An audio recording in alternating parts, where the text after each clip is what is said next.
Welcome to the beautifully uncomplicated world of container garden design. We're taking the guesswork out of it for you with these foolproof planting recipes. And this container recipe is called Beautiful Day. So this one is for part sun, which would be 6 hours of sun per day or less. For my thrillers, I have the Perennial coral bells. Don't be afraid to use perennials in your containers. And then my other thriller, I'm gonna add a Caladium as well. So we'll get those in there first. First, I'm gonna put some Biotone starter plant food in though. I do a nice handful to this 14-inch pot. Just spread it along the top and kind of work it in the first inch or two of the soil. With the thrillers, you can either plant them back to front, depending on how you're gonna view the container, or you can plant the thriller in the middle. I am going to plant back to front for this. So if it was on my porch, against the wall, next to my doorway or something, then that's how I want to look at it. And then this planting perennials in the pots are nice too, because at the end of the season I can put this in the garden and it's going to come back next year. But I love the coral bells in containers. We have them in so many different amazing colors. They're so pretty. So I'm going to plant this in the very back. They do get flowers. They're not really for the flowers in my opinion. It's really more for the foliage. And then the next thing I'm going to add is this other upright plant, a Caladium.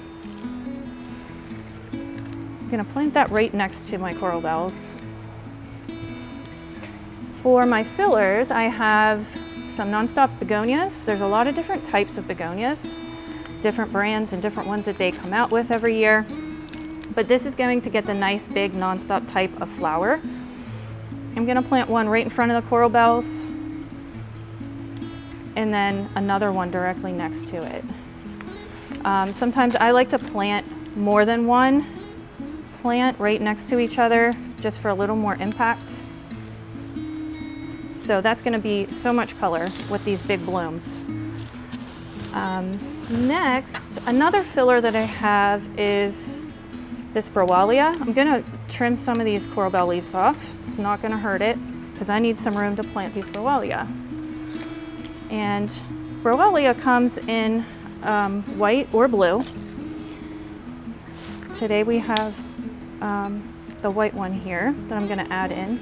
So that's gonna be a nice upright kind of filler. And next, I'm going to add in some spillers. So I'm doing a few different ones. This is a Torenia. There's no blooms really for you to see on this yet, but they get a nice tubular flower. They come in purple, white, blue. So with these recipes, just keep in mind, these plants come in a bunch of different colors. So you can take this recipe as sort of a template and really adapt it to what you want. I'm going to take some of the soil out. There's too much soil. So I think I'm going to put the Torenia in the middle. Trying to look to alternate the textures of the leaves, like small leaves, broad leaves, flowers, no flowers. I'm going to put this Lysimachia in between the Torenia and the Begonia for some foliage contrast, and this is going to be a really nice spiller over the side. This is also a perennial too if you put it in the ground at the end of the season. And then finally in this last corner, I'm going to add this wire vine. So pretty, such a nice fine, dainty texture. We use this in a lot of our containers. And so I am going to move this Torenia over a little bit and squeeze one of these wire vines in. And there we go, we have a nice part sun to shade recipe. And this one was called Beautiful Day.